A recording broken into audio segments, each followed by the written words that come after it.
Hi, I'm Megan, and welcome to Girl Talk.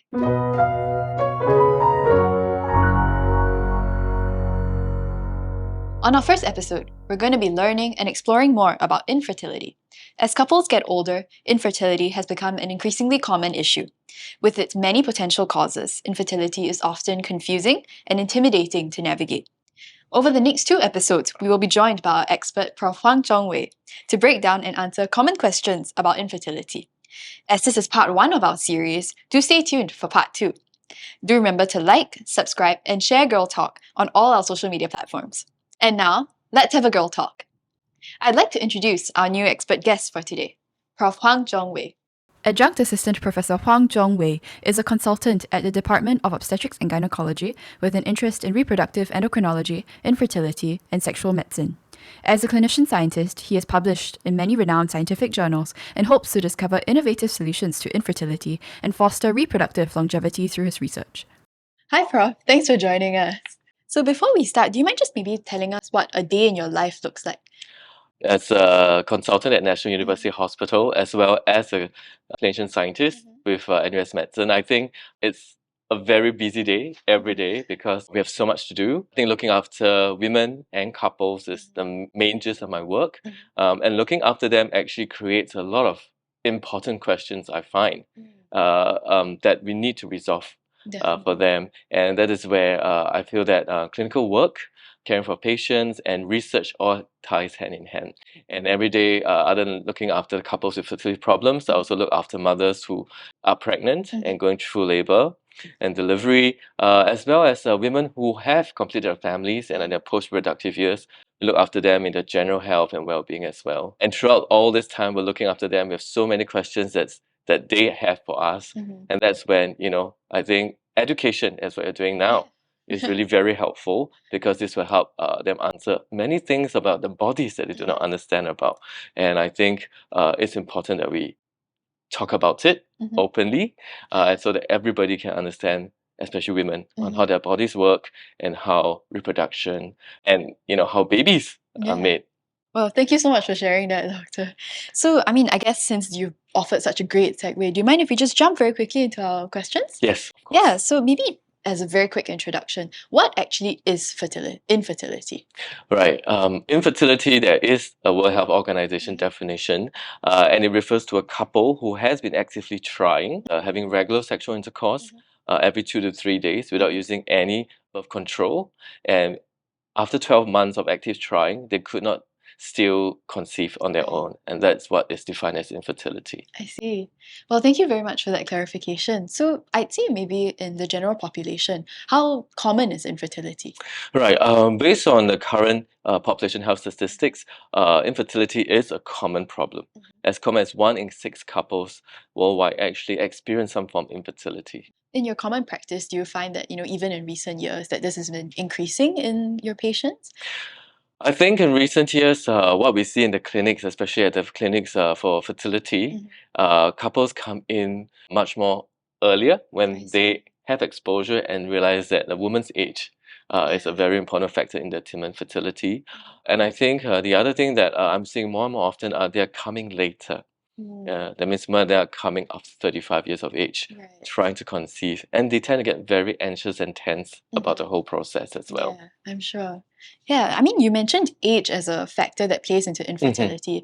Could you maybe give us a rundown on what might be some causes of infertility to begin with? Right. So I've always told the couples that infertility affects both men and women. It's never a one-sided problem. It is the woman who have to produce an egg, which is what determines her fertility. She also has to carry the future human being, which is the fetus in her womb. And therefore, anything that affects her ovaries, which produces an egg, and any problems that affect her womb itself can actually affect her fertility problems. And there'll be a whole list of them. I think one of the things that most commonly affected women will be in the reproductive age is Polycystic Ovarian Syndrome, PCOS in short. And this is a condition whereby she has very irregular cycles and she does not ovulate regularly, and that makes her getting pregnant a little bit harder.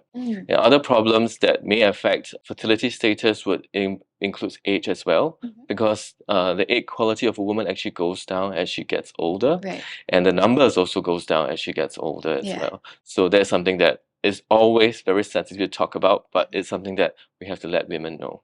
Now, the next thing is that the womb itself is a carrier of the future generations, and so any conditions that affect the womb, especially conditions such as adenomyosis, where there's abnormal thickening of the womb, the muscle, fibroids that actually disrupt the cavity of the womb, can actually affect what we call implantation. Right. Yeah, as well as very importantly, the fallopian tubes, which is a connection between the womb and to the ovaries. That's where natural conception takes place, where the egg and sperm meets.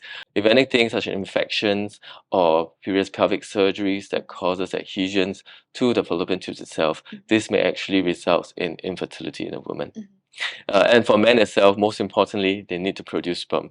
Right. So any conditions that affect the production of sperm and its delivery to the woman will therefore result in male infertility.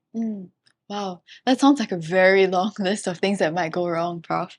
If we just move on into this, do you think we could just talk about some common beliefs and so-called like myths that might be related to fertility? We just want to make sure we can clarify that with you. Absolutely. So I guess the very first question, obviously, is the belief that infertility is caused only by the woman. What do you think about that? Absolutely no. That is a clear no to me, because in this time and age, I've seen that more and more men are being the other half of the problem. Right. And we should say that for fertility problems, males can contribute as high as up to 50% of the issue as well. So it's both a couple's problem. Wow. It's sort of like the teamwork of it all, Definitely. Yeah. And I guess the next one is, if, say, someone suffers from infertility, does that mean that they will never be able to have children? Right. This is not an easy question to answer, because we have to find the exact cause of what causes fertility problems in a couple. There are some conditions whereby, unfortunately, yes, it may be very difficult for the couples to conceive, not only just naturally, but even with assisted reproductive techniques. And some of these conditions can be irreversible. For example, if a young man or woman unfortunately have cancer when they are really young, they have to undergo gonadotoxic treatments. Right. That means chemotherapy or medications that actually may potentially treat their disease, or can cause harm to their ovaries and testes, which produces the important gametes. Yeah. In this case, sometimes it's a little bit disappointing that they may not be able to conceive if they do not have enough eggs or sperm at all. So would it be right for us to say that it basically depends on each individual person? Absolutely. Okay. So to me, I think fertility is definitely a couple's problem, and it's really where personalized medicine, true personalized medicine, applies, because every man and woman is different. Right. That's really interesting to hear. Say someone as a young girl growing up, if I've always had regular periods, does that mean that I will not have infertility? That is a very good question, Megan. And sometimes I feel that we assume that what all seems normal means everything is normal. Yeah.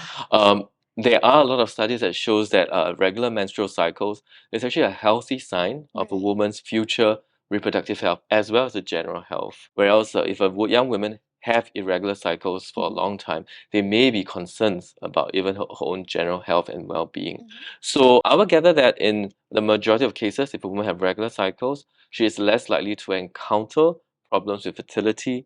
But there again, as I mentioned to you, like conditions that affect the womb, fertility, fallopian tubes as well, may also cause fertility problems, depending on what other problems she may have along the way that we need to discover further. Okay. As a quick extension to that though, in that case, if I don't have irregular periods, would I have any other symptoms perhaps that might clue me in that I might have some fertility issues next time? That is another important question that we need to address, because we have more data that shows that women with pelvic pains sometimes may have different conditions that can potentially affect their fertility. There's this condition called endometriosis, a big term, and it can actually result in blockade of the fallopian tube, because they may cause scarring within the pelvis where the womb, fallopian tubes, and the ovaries are. This can actually result in chocolate cysts that form in the ovaries that may also affect fertility. So again, we need to delve into some of these problems, because it's not just menstrual cycles that we are concerned about, but there are other symptoms that make me worry about. Right. And there are other conditions, for example, if a woman is overweight Mhm. or she has any other concomitant medical problems, say for example, if she has unfortunately have diabetes when she's younger, all this needs to be looked into as well when we're considering a fertility workup. Right. So essentially, to summarize, would you say that the fertility workup is very much dependent on your general health as well, not just on your women's health side of things? Indeed, Megan. Okay. Yes. Sure, that's very interesting to hear. Mm. Yeah, and I guess one last myth that I've heard around is that sometimes using regular birth control can Mhm. sometimes cause infertility as well. Is that true? That is a no. And I say that very clearly because there have been data that have clearly shown that birth control pills does not delay a woman's fertility. Right. And rather it allows a woman to be in control of her body, Right. and she can also decide when she want to avoid an unwanted pregnancy. So I think this is not a cause of infertility. Yeah, okay, that's reassuring to know that that option is still available for Mhm. them. Actually, Prof, you also mentioned this whole idea of polycystic ovarian syndrome or Indeed. PCOS earlier. Yes. And I guess that's something that people have heard about and might not usually understand. Mhm. Maybe if you could offer us a very quick introduction to it. What is PCOS and how does it affect this infertility issue? Right. PCOS, or we call polycystic ovarian syndrome, is actually a conglomeration of signs and symptoms in a woman, and is usually diagnosed based on the Rotterdam 2003 criteria, and which includes satisfying two out of the following three criteria. The first is if a woman has irregular periods. Second is she has any clinical signs, or what we call biochemical from the blood itself, signs of what we call hyperandrogenism, which means high testosterone levels. Or thirdly, on ultrasound scan that's performed via the vagina, and we see that there are features of what we call polycystic ovaries. Fitting two of these criteria, if she meets them, then we make a diagnosis of polycystic ovarian syndrome. I see. Yeah, and I think what is more concerned about this condition is that it results in a woman not ovulating every month. I see. That means not producing egg every month, and this may result in her facing issues trying to conceive. Okay, sure, I understand now. And how common would you say this condition is? Right. Based on a lot of clinical studies, as well as in my own research team, it is getting more and more recognized. And I guess with this diagnostic criteria that clinicians are using commonly, it goes up to 10 to 15% based on the population we looked at. In Asian women, the signs of clinical hydroandrogenism is actually quite different in Asian women. Research have shown, and that could actually bring down the incidence, maybe in Asian women, to about just below 10%.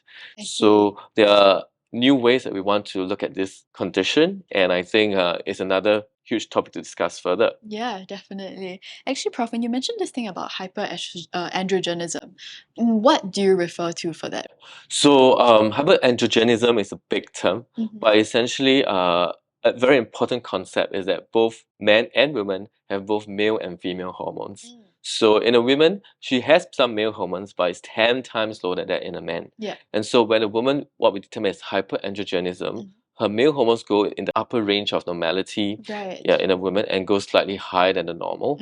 And this sometimes in a lot of population we see they might have what we call male hair distribution. Okay. So, and that involves like hair on the upper lips, on the Right. chins, on the chest, on the back, around the nipples. And these are some of the male pattern distribution that a woman might have, and can be very distressing for the women as well. Definitely. Yeah, and other things also include a lot more acne on the face, and this sometimes can cause the woman a lot of distress because it affected her external appearance as well. Right. So these are some of the clinical signs. The other sign that I mentioned is biochemical, which is what we draw the blood and measure testosterone levels in the blood.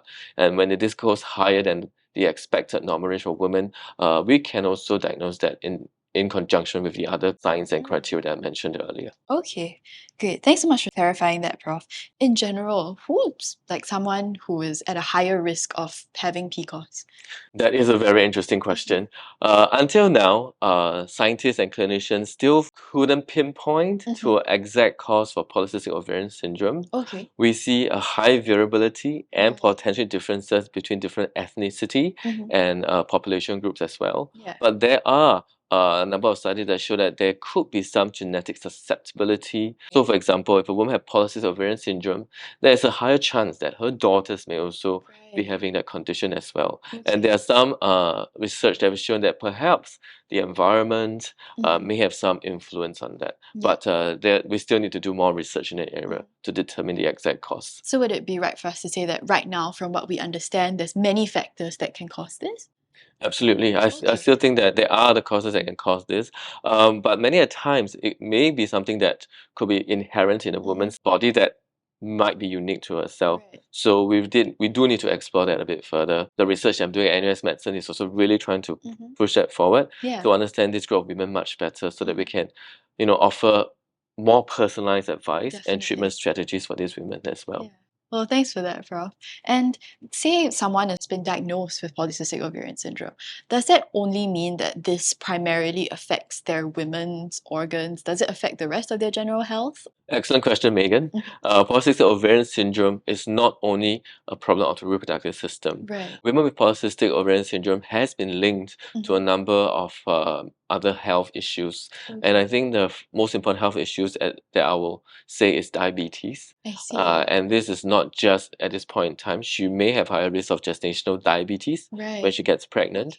And the lifetime risk of diabetes later in life will also be increased. And as you know, diabetes is a big problem in Singapore and around the world. And this is something that we need to be careful because it have direct impact on her general health and well-being. If a woman continues to have irregular cycles, her womb lining may carry the risk of becoming precancerous and might have a higher lifetime risk of developing womb cancer as well. Okay. Sure.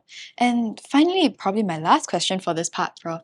If someone has polycystic ovarian syndrome and say they have irregular menses, do I still need to consult a gynecologist or an obstetrician if I'm not planning to have kids anytime soon? I think most importantly, any women who has such a diagnosis informed to them should actually have a regular follow-up. Even if she does not have fertility issues, eventually down the road, if she conceives or eventually she needs fertility treatment or she needs to assess her womb and ovaries, I think a gynecologist can also provide very important advice and to look after her throughout her entire life as a woman. Sure. Well, thanks so much for all of that, Prof. I think it was very insightful to hear that. So thank you very much for joining us today. You're welcome. With that, we've come to the end of episode 1 of Girl Talk, where we did a quick introduction to infertility, we debunked some common myths, as well as really went into this thing called polycystic ovarian syndrome. So if you enjoyed it, we hope that you'll come back for episode 2, where Prof here will be addressing some questions about what to expect at your first consultation for infertility and how and what treatments really are available for infertility. So once again, this is Megan, and we hope that you've enjoyed our Girl Talk. See you! Hi! Thanks for watching this episode of Girl Talk. If you enjoyed it, feel free to like, subscribe, favorite, and follow Girl Talk on all our social media platforms. We hope to see you on our next episode.